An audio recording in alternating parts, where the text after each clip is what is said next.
여호수아 14장 6절부터 15절 말씀 우리 한 목소리로 같이 말씀 받겠습니다.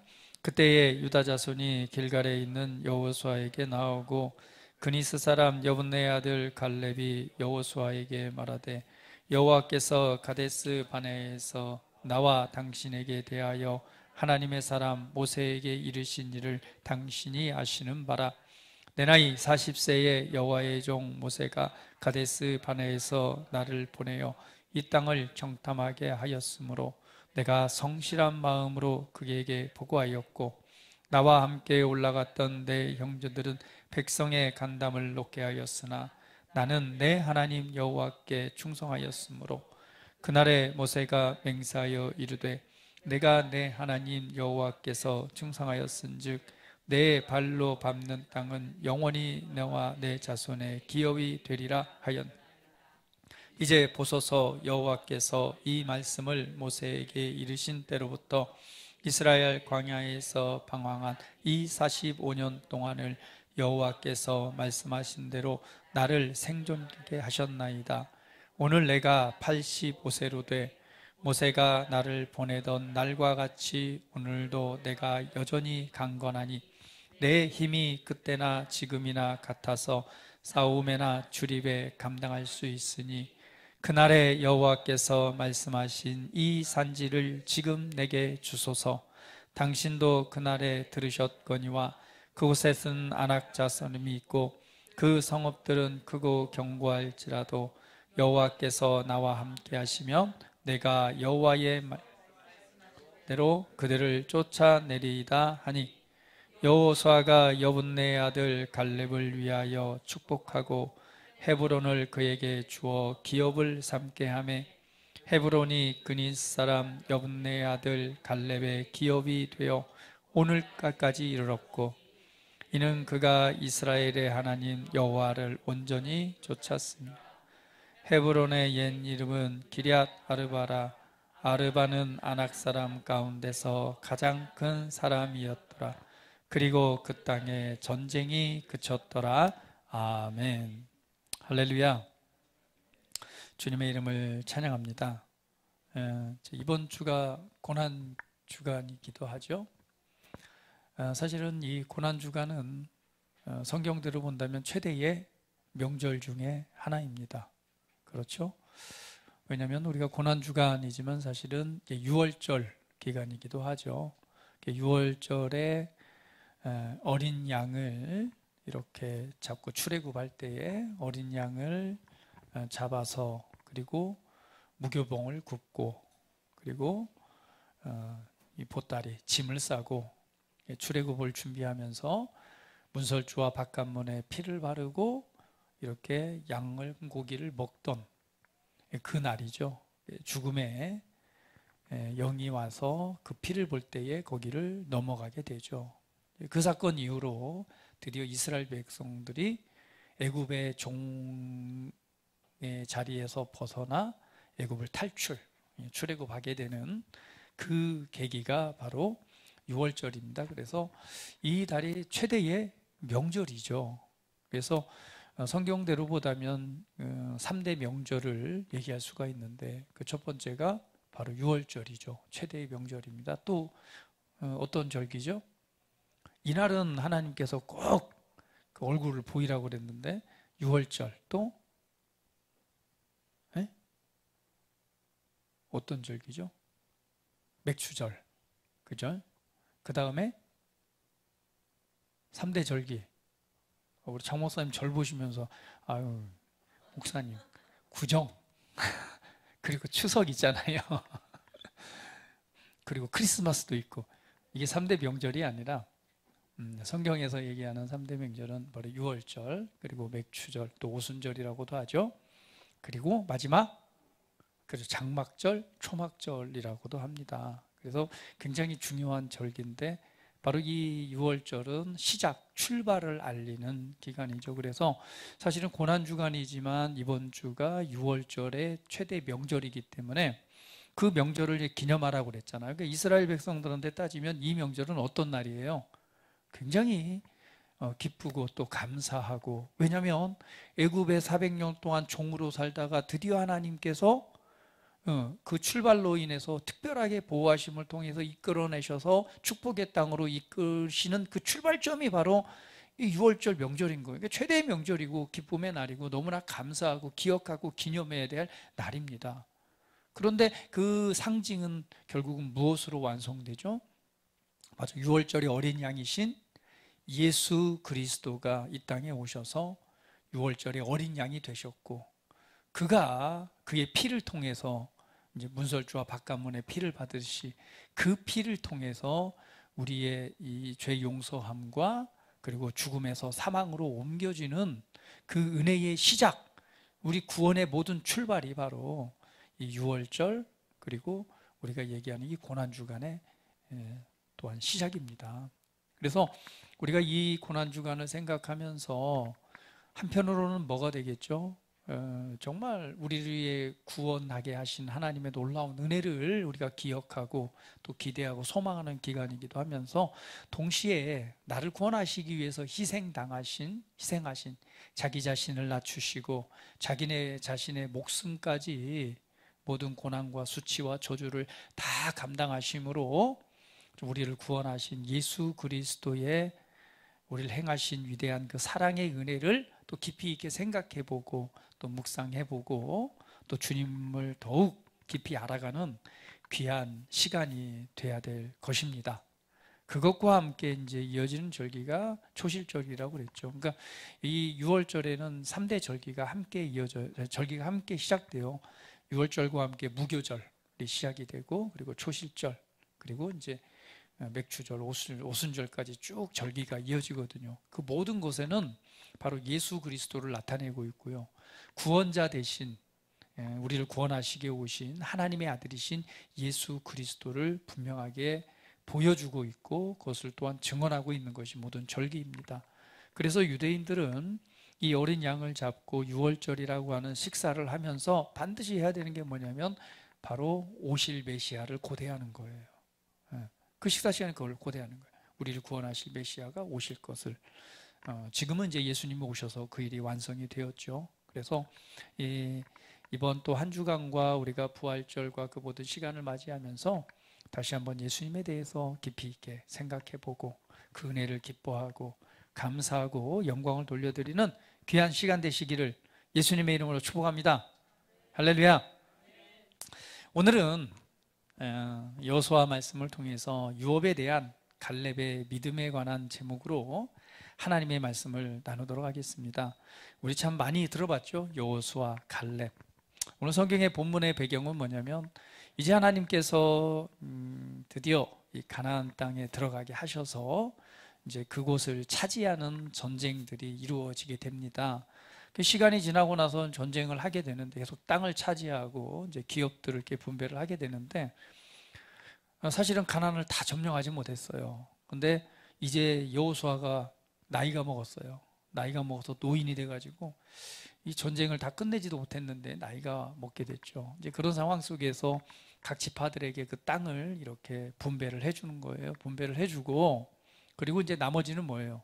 그 자기가 분배받은 땅에서 이제 또 계속해서 그 땅을 차지하는 일을 하게 되는데, 오늘 이 땅을 분배하고 바로 이 갈렙이 이제 드디어 여호수아에게, 그리고 또 하나님 앞에 자신의 유업을 내게 주신 기업과 유업에 대한 것을 원하고 또 주장하는 그러한 장면입니다. 여러분, 갈렙이라는 그 이름의 뜻이 뭔지 아세요? 갈렙 많이 들어요. 여호수아는 뭐예요?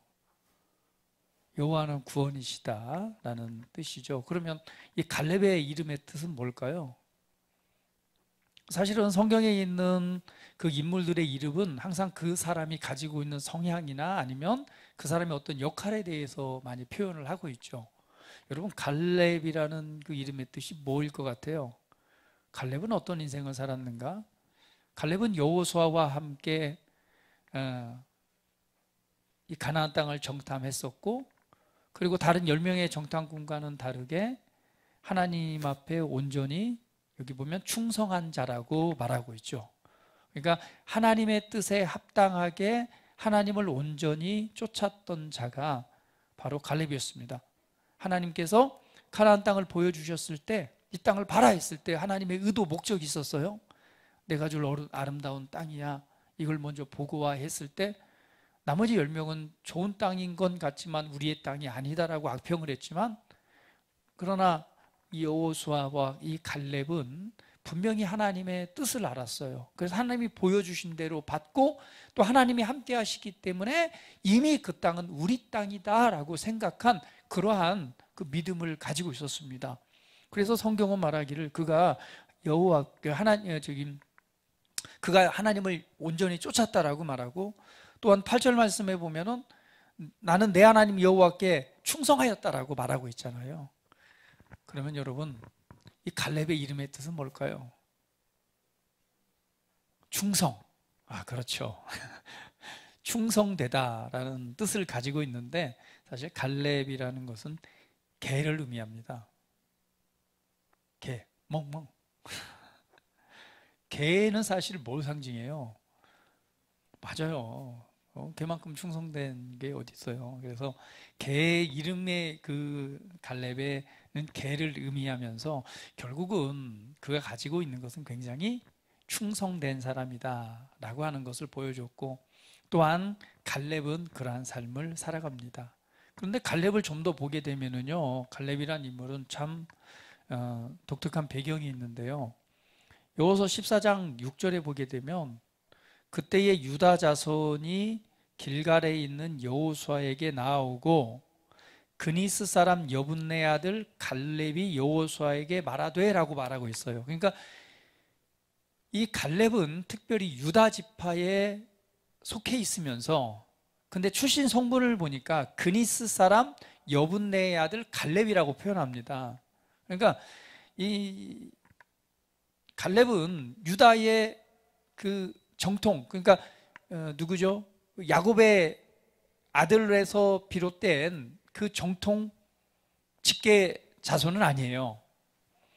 갈렙은 그니스 사람 여분네의 아들이라고 표현하듯이, 사실은 이스라엘 백성들이 출애굽할 때에 수많은 이방 족속들이 함께 출애굽을 하게 되잖아요.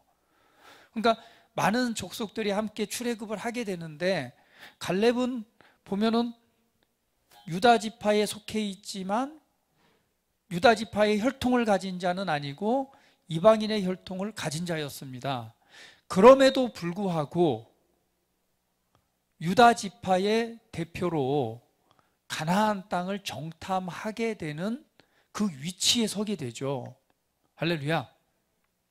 이것은 하나님의 은혜적 관점으로 본다면 결국은 하나님의 구원의 놀라운 계획은 이스라엘 족속만을 위한 것이 아닌 바로 이방인의 놀라운 구원까지 다 포함하고 있음을 보여주고 있는 사실이기도 합니다.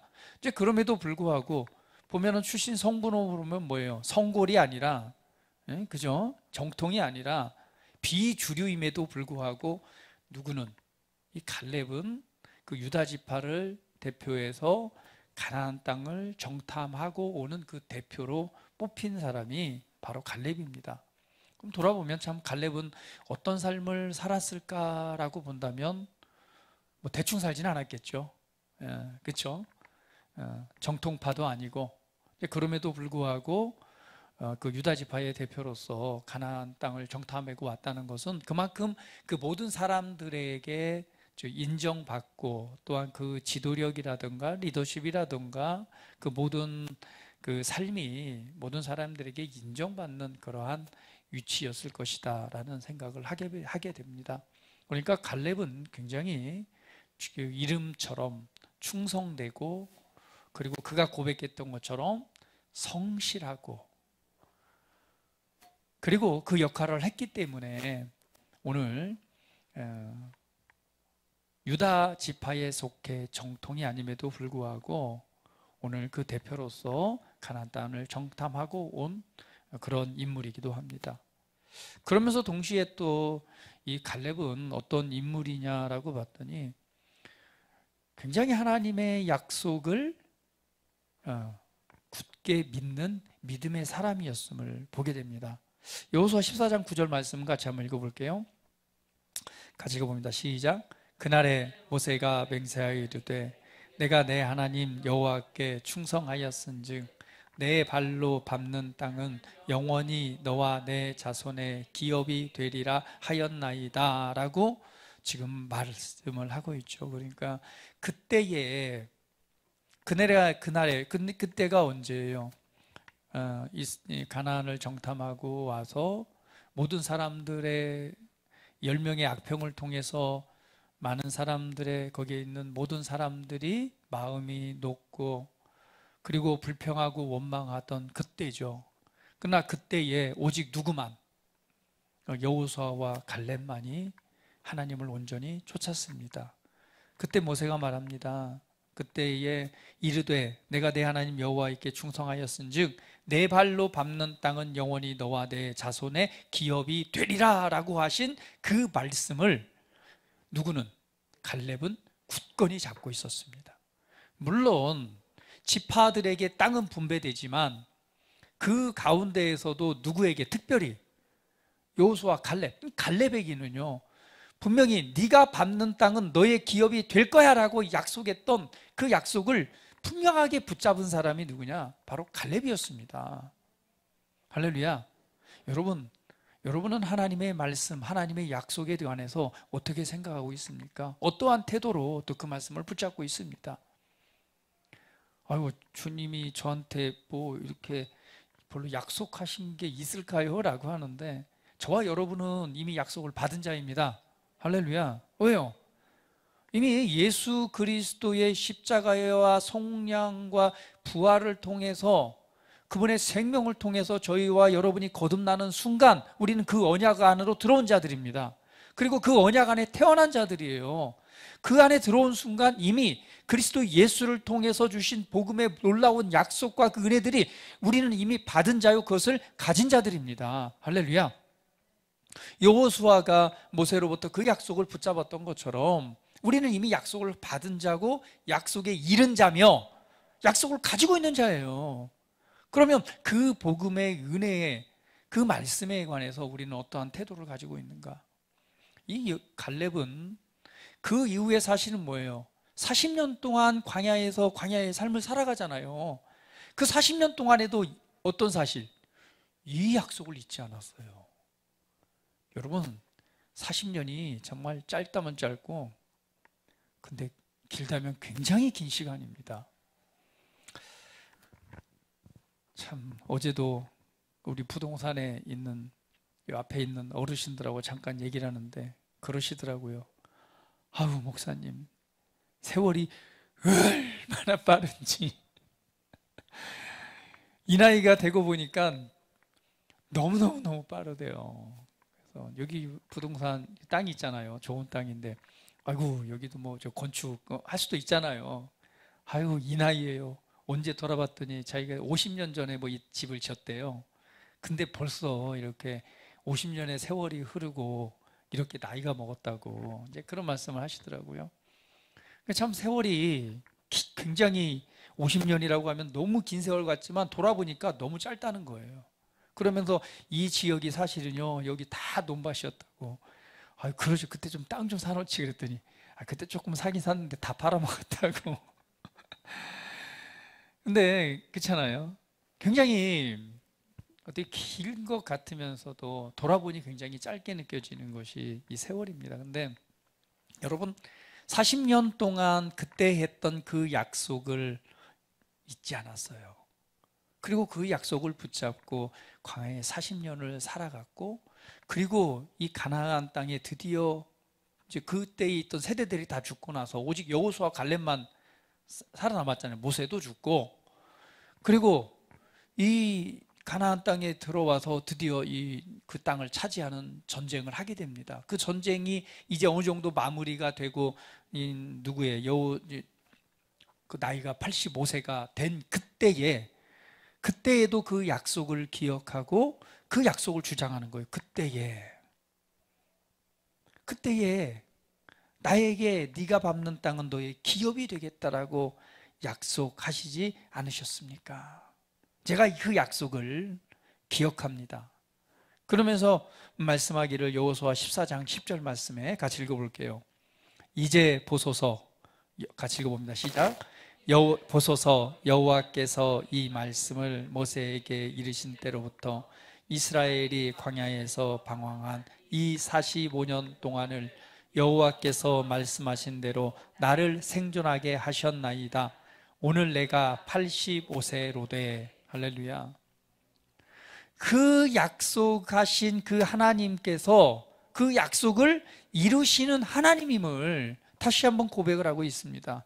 이 말씀을 모세에게 이르신 때로부터 오늘 이스라엘 이 모든 백성들이 광야에서 방황하고 그리고 이 가나안 땅에 들어와서 이 전쟁을 치르는 45년 동안을 여호와께서 말씀하신 대로 그분이 약속하신 대로 나를 생존하게 하셨습니다. 지금 내 나이가 85세입니다. 할렐루야. 말씀하신 대로 약속을 이뤄가신 하나님, 그렇기 때문에 나를 생존케 하신 하나님에 관해서 지금 영광을 돌려드리는 겁니다. 할렐루야. 저와 여러분은 약속을 가지고 있는 자들입니다. 할렐루야.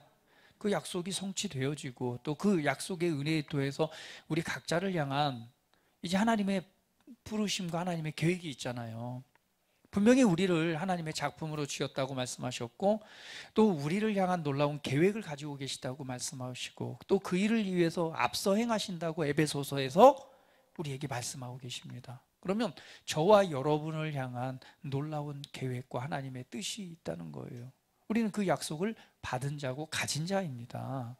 그렇기 때문에 뭐하게 하시는 거예요? 생존케 하셨다라는 이 갈렙의 고백처럼 저와 여러분이 이 시간에 우리가 존재해 있고 살아있는 이유가 분명히 있습니다. 할렐루야. 그리고 말씀하신 것처럼 오늘 그 은혜를 통해서 나를 통해 하시고자 하는 일들이 이루기까지는 우리는 뭐하면 안 돼요? 죽어서도 안 돼요. 할렐루야. 아파서도 안 돼요. 삶에 어떤 도전들이 오더라도 좌절하고 절망하고 넘어져서는 안 됩니다. 잠시 넘어질 수는 있지만 뭐 찬양 가사처럼, 그러나 또 그 일으키심을 통해서 일어나서 걷게 하시는 하나님. 갈렙은 말합니다. 이 45년 동안 나를 생존케 하셨습니다. 그것은 하나님께서 나에게 약속을 하셨기 때문에 그렇고 나는 그 약속을 기억하고 있습니다 라는 고백입니다. 그러면서 말하길 오늘 내가 85세입니다. 근데 또 이렇게 말하죠. 85세임에도 불구하고 주여 내 상태가 어떤지 아십니까? 14장 11절 말씀 같이 읽어봅니다. 시작. 모세가 나를 보내던 날과 같이 오늘도 내가 여전히 강건하니 내 힘이 그때나 지금이나 같아서 싸움에나 출입에 감당할 수 있으니. 할렐루야. 내 나이 85세. 참 85세 때 여러분 이런 말을 하실 수 있을 것 같으세요? 제가 보니까 지금도 아이고 팔다리가 쑤시고 지금도 이 나이만 돼도 지금 나이 먹어가는 게 확실하게 느껴지는데 아유 이렇게 말씀하시는데 과연 이런 생각과 사고방식과 이런 태도와 그 삶을 대하는 그리고 말씀을 대하는 그 믿음의 태도가 과연 우리가 본받을 만하지 않습니까? 나이가 먹어가면 새로운 일에 대한 어떤 도전하고 싶은 욕구가 떨어지게 되죠. 왜? 제가 이제 어제 부동산 쪽 만나면서 두 분이 아유 이렇게 뭐 저기 땅도 좋은데 나중에는 건축하셔야 되겠네요. 그랬더니 아유 목사님 우리 나이가 몇인데 뭔 영광을 보겠다고 그 고생을 하면서 건축을 해요. 아이고 듣고 보니까 그렇네요. 왜? 새로운 도전보다는 그냥 좀 더 지금인 상태에서 좀 편안하게 살았으면 하지 그 나이가 돼서 뭔가를 계획하고 뭔가를 실행하고 이거 참 쉽지 않은 거예요. 그렇죠? 아마 지금 여러분도 계시지만 다 여기 계신 분들 제가 젊으니까 할렐루야. 신민정 목사님 요즘에 뭐 좋은 거 드세요? 얼굴이 더 젊어지신 것 같아요.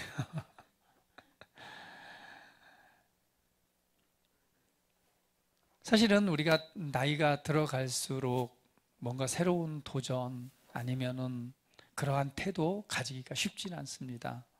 그런데 우리 여호수아의 그 믿음과 그리고 말씀에 대한 그리고 삶을 대하는 태도는 정말 우리가 본받을 만합니다.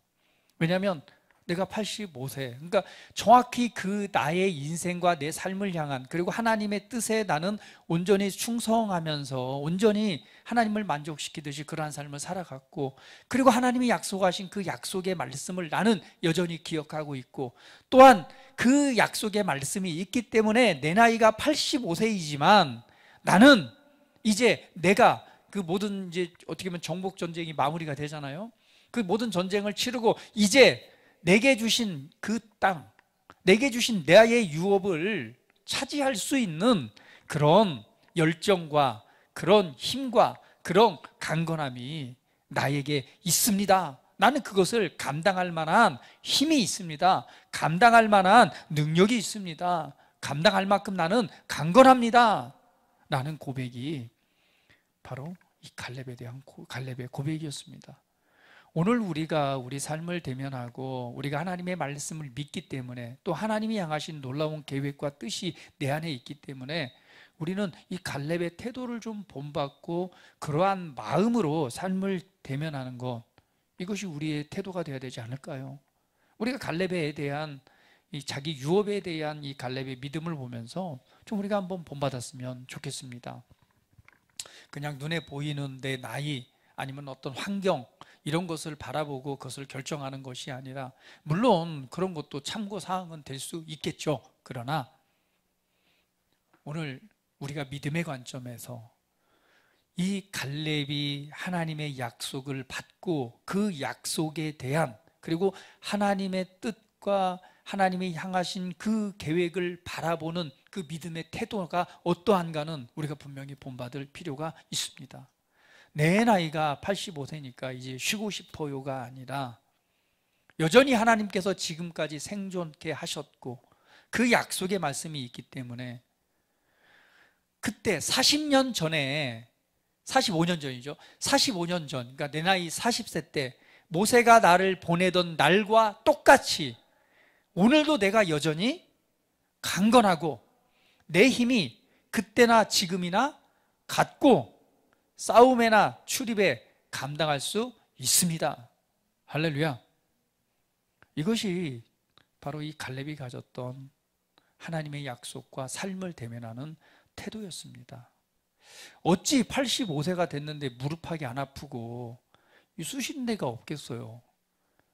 저도 아침에 일어나면은 얼마나 이렇게 쑤시고 이렇게 회복이 좀 더딘지 그런 걸 분명히 느끼지만, 그렇기 때문에 못하는 것이 아니라 우리가 가지고 있는 그 약속이 있기 때문에, 내가 차지해야 될 하나님의 약속이 내 안에 있음으로 말미암아 오늘 가져야 될 올바른 태도임을 보여주고 있고, 이것이 또한 그 믿음의 선포요, 믿음의 고백인 줄 압니다.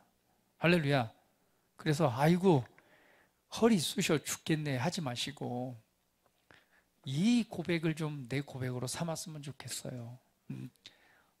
주께서 나를 만나주신 그때에 내가 하나님을 온전히 쫓았던 그 은혜에 반응하고 쫓았던 그때처럼 여전히 나는 강건합니다.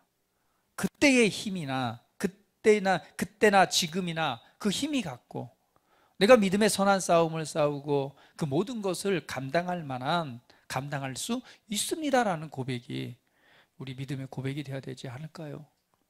살아가다 보면 참 마음이 무너지고, 또 환경을 바라보면서 우리의 마음이 무너지기도 하고 연약해지기도 하고, 그리고 갈팡질팡 헤매일 때가 있습니다. 또 나이는 먹어가고. 그러나 오늘 이 갈렙이 자기 유업에 대한 갈렙의 믿음을 한번 우리가 바라보고 그 은혜를 붙잡았으면 좋겠습니다.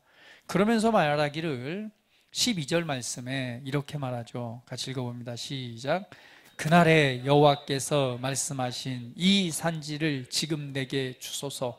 당신도 그날에 들으셨거니와 그곳에는 아낙 사람이 있고 그 성읍들은 크고 견고할지라도 여호와께서 나와 함께 하시면 내가 여호와께서 말씀하신 대로 그들을 쫓아내리이다 하니.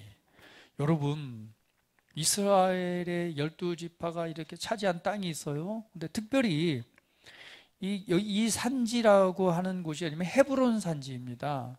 헤브론이란 지역인데, 근데 이 헤브론이란 지역이 어떤 땅이냐 봤더니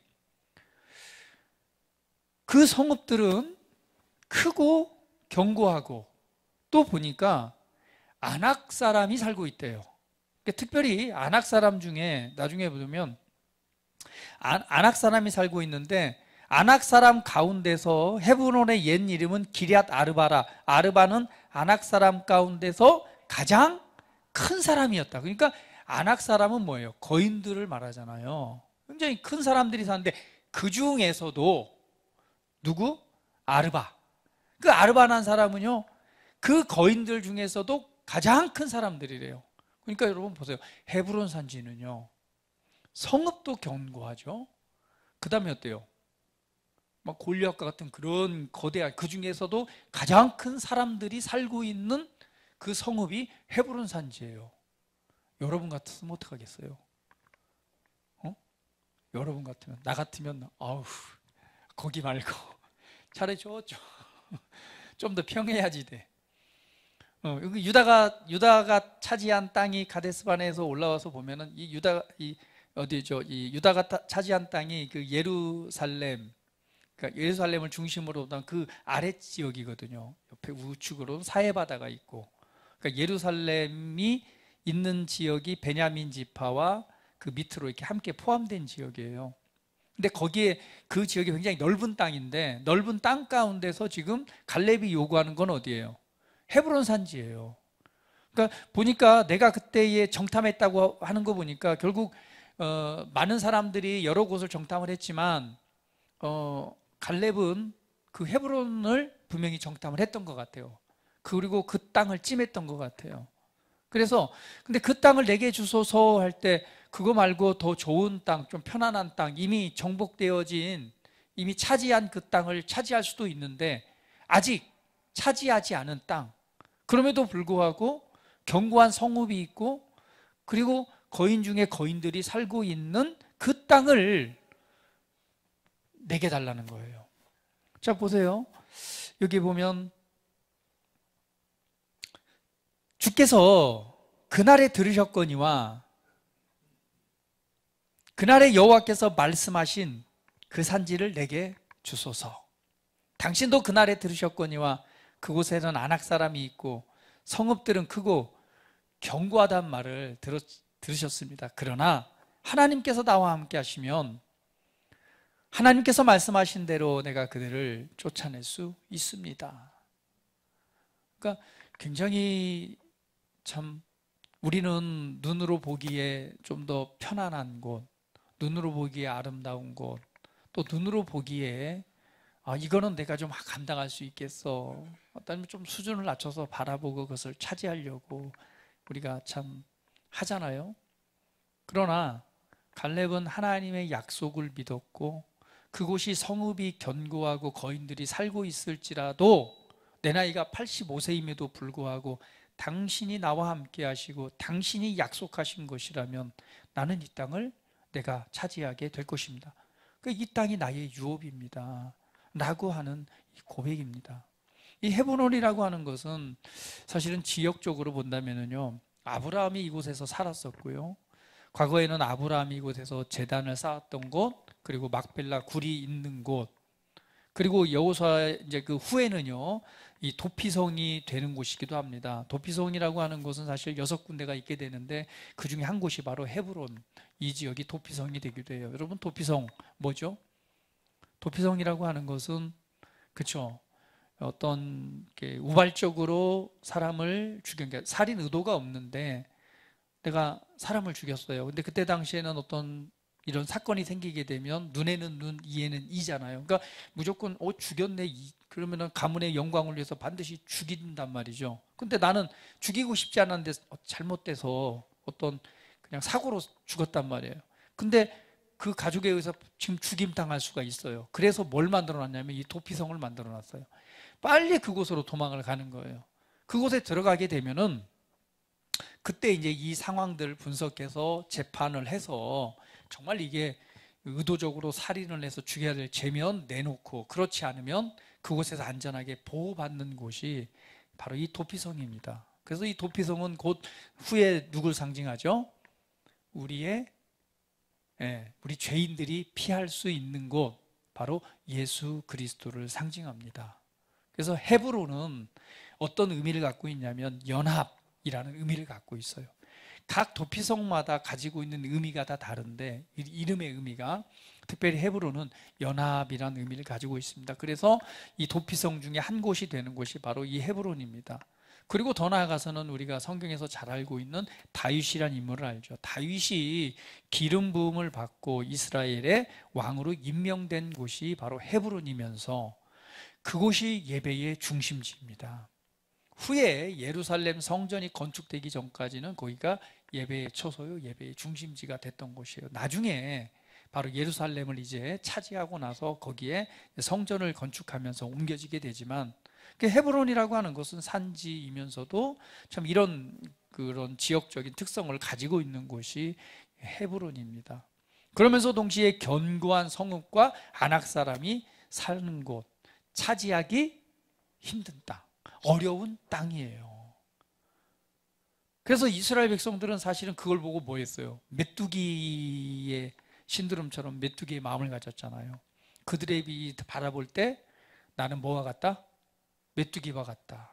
그러니까 벌써 이미 메뚜기와 같기 때문에 이미 나는 그들의 칼에 의해서 죽었고 우리의 처자식은 사로잡혀 갔고 우리는 쫄딱 망했다라고 주저앉는 것이 바로 이 메뚜기의 의식을 갖고 있는 이스라엘 백성들의 모습이었습니다. 그런데 지금 갈렙은 뭐라고 말해요?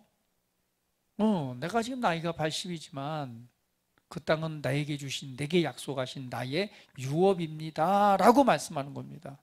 그러면 우리는 이 말씀을 보면서 이 갈렙이 가지고 있던 그의 믿음, 도대체 이 사람은 누구길래, 도대체 좀 말이 안 되는 그런 지금 상황 속에서 그의 믿음을 표현하고 있잖아요. 어떤 사람이길래 이렇게 말할 수 있고, 어떤 사람이길래 이런 견고한 성읍과 거인들을 보면서 남대하게 85세임에도 불구하고 이 하나님이 함께 하시면 이 땅은 내 것입니다라고, 이게 내 유업이니까 그 땅을 내게 지금 요구하는 이 믿음을 보면서 도대체 이 사람은 누구일까? 어떤 믿음의 소유자였기 때문에 이렇게 반응하고 이러한 태도로 자기의 유업을 차지할까? 그래서 그 헤브론 산지, 유다 지파의 헤브론 산지는 그때부터 시작해서 계속 이 갈렙의 그 기업이 된 거예요.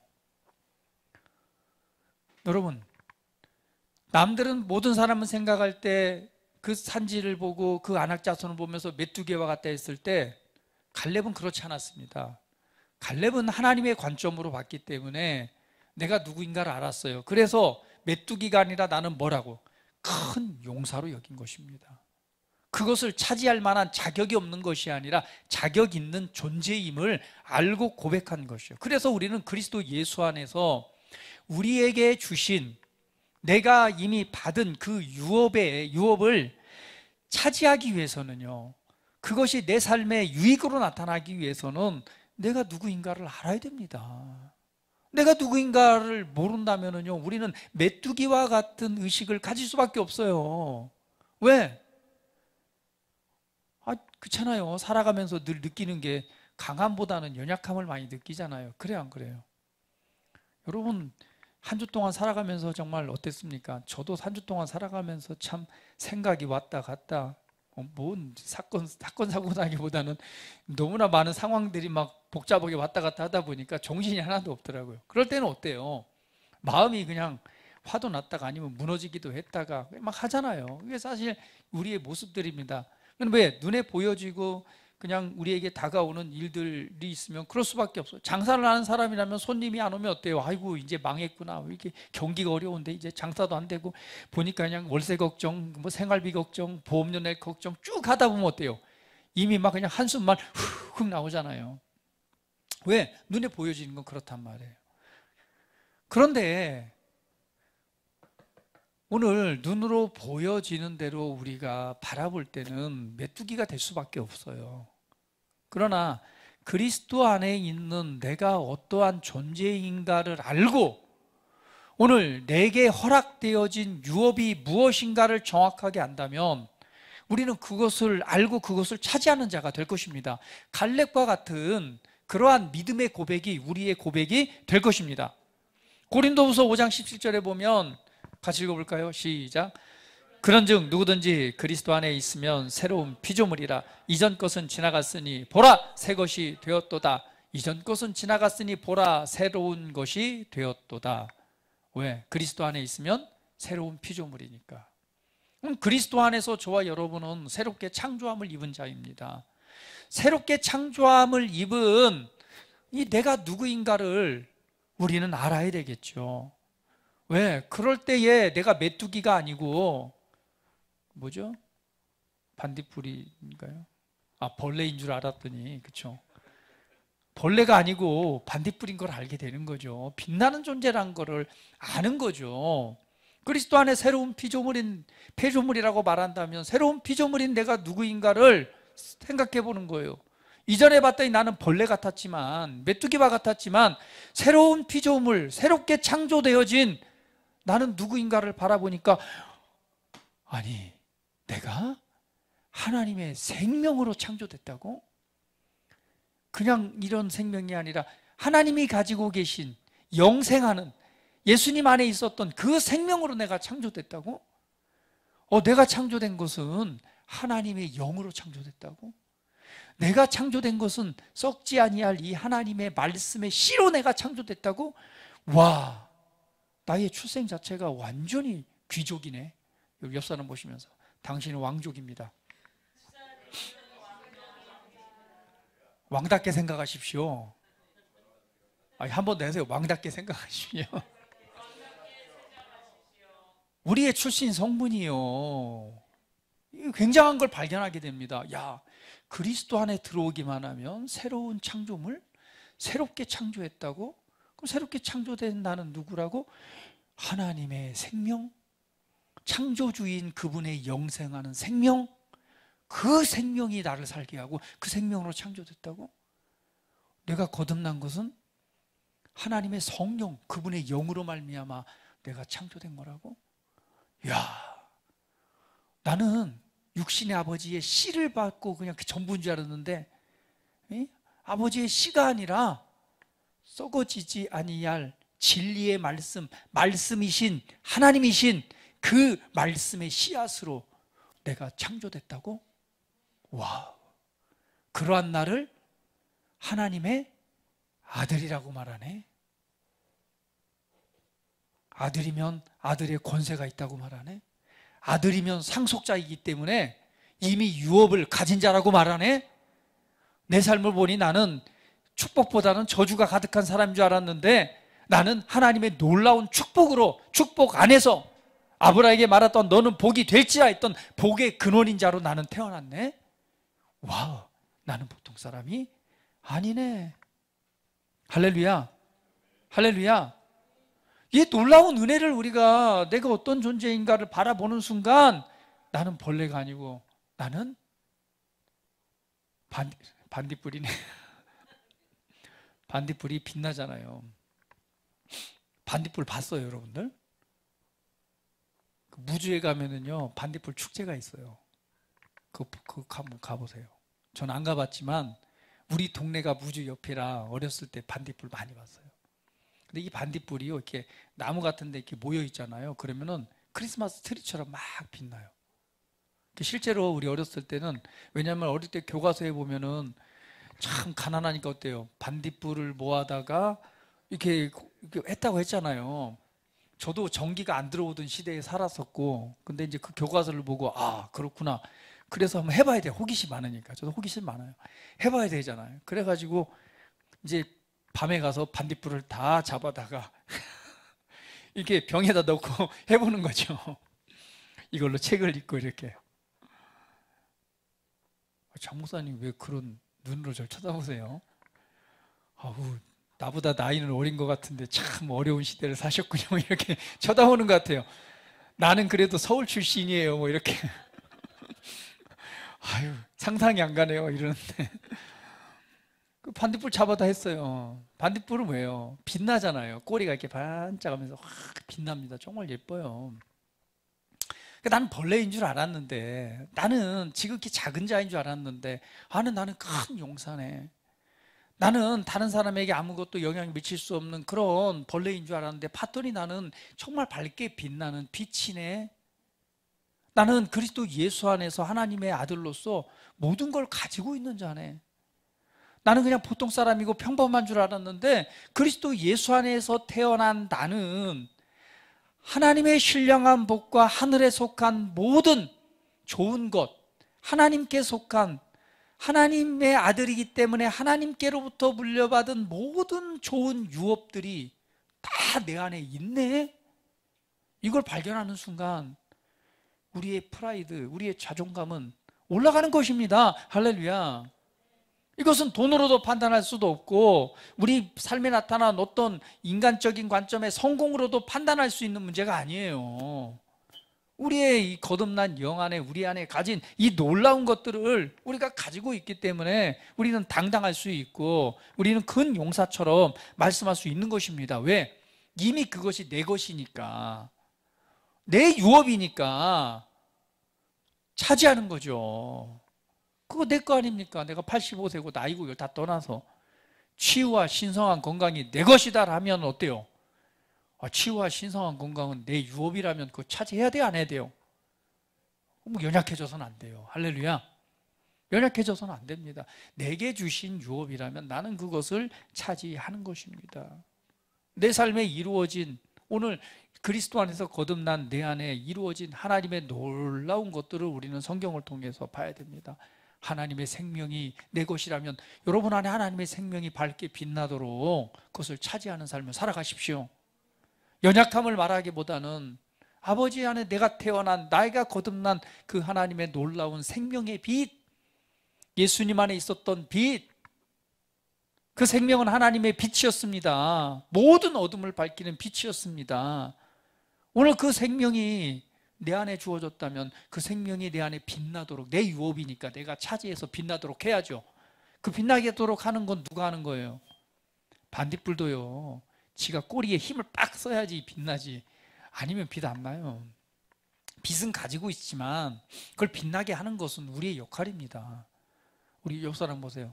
당신 안에 하나님의 영광의 빛이 있습니다. 당신 안에 하나님의 생명의 빛이 있습니다. 내게 주신 그것이 유업이라면 그걸 차지함으로 그 빛이 나타나도록 해야죠. 할렐루야. 할렐루야. 오늘 하나님께서 주신 구원, 구출, 해방, 하나님의 생명, 하나님의 형통, 하나님의 축복, 또 하나님께서 우리를 주신 부르심을 이룰 수 있는 모든 신령한 복들이 우리는 그 약속을 받은 자요, 가진 자입니다. 그렇다면 오늘 여호수, 이 갈렙의 이 믿음의 태도를 여러분 보면서 좀 담대하게, 강하게, 이거 내 거야! 오늘 내가 85세지만 나는 그것을 당연히 차지할 수 있는 힘이 있어 라고 그 믿음의 태도를 가지고 그 땅을 차지하셔서, 할렐루야, 오늘 그 땅이 영원했던 것처럼, 그리고 그 땅에 뭐가 그쳤어요? 마지막 절에 보니까 드디어 전쟁이 그쳤습니다. 이제 싸우는 것이 아니라 그 땅을 차지해서 그것이 영원하도록 하는 여러분의 삶이 되시기를 예수님의 이름으로 축복합니다. 여호수아는 하나님을, 이스라엘 하나님 여호와를 온전히 쫓았다라고 말합니다. 이것은, 쫓았다는 것은 충성과 같은 단어예요. 그래서 채우다, 만족시키다. 그러니까 하나님의 뜻에 가장 합당하게, 하나님이 너 주셨다면 그건 내 거라고 받는 건 당연한 거잖아요. 그렇죠? 하나님의 모든 걸 줬다면 그걸 차지하는 건 당연한 거예요. 그것이 온전한 만족입니다. 오늘 그런 삶을 살아가시기를 예수님의 이름으로 축복합니다. 다 같이 기도하겠습니다. 우리 함께 기도하실 때에 유업에 대한 갈렙의 믿음을 우리 한번 상고해 보시면서 오늘 나의 믿음을 점검하시고 내가 누구인가를 알고 오늘 그것을 바라봄으로 다시금 선포하면서 나아가는 그런 믿음의 삶이 되기를 함께 고백하면서 기도하겠습니다. 다 같이 기도합니다. 살아계신 아버지 하나님 감사합니다. 오늘 또 유업에 관한 갈렙의 그 믿음을 우리가 바라봅니다.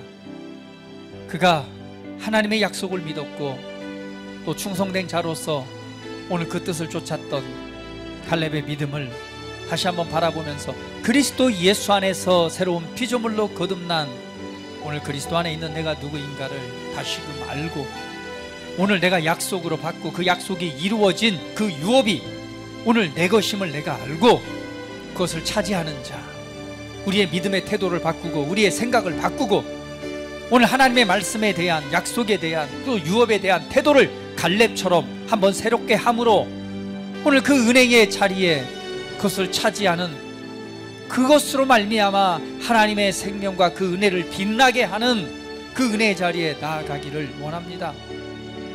우리가 세상을 바라보고 대면할 때에 우리의 마음이 연약해질 수도 있고 또 환경에 당하는 문제들 때문에 좌절과 낭망이 들어올 때도 있습니다. 그러나 그것을 바라보는 것이 아니라 오늘 그리스도 안에 있는 내가 누구인가를 바라보고 내가 어떤 존재로 부르심을 받았고 어떤 존재로 창조함을 입었는지를 다시 한번 기억하며 하나님의 성령의 이끄심과 충만케 하시는 은혜를 따라서 내게 주신 그 유업이 내 것임을 알고 담대히 오늘 갈렙처럼 그렇게 믿음으로 선포하고 믿음으로 주장하며 그 땅을 차지하는 자가 되게 하여 주시고 오늘 그 약속을 주셨기 때문에 생존케 하셨고 약속을 주셨기 때문에 도우시는 성령님 보내셨사오니 하나님의 영의 도우심과 그 능력을 통해서 오늘 그 모든 것을 이뤄나가는 믿음의 삶이 되기를 예수 이름으로 축복합니다.